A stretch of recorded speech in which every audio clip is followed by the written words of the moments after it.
Every red crab comes together from across the island, and they do so in their millions. 50 million, to be precise.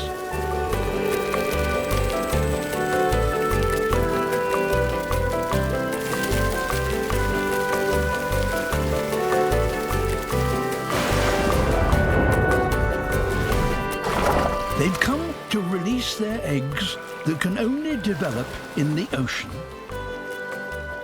There's just one small problem.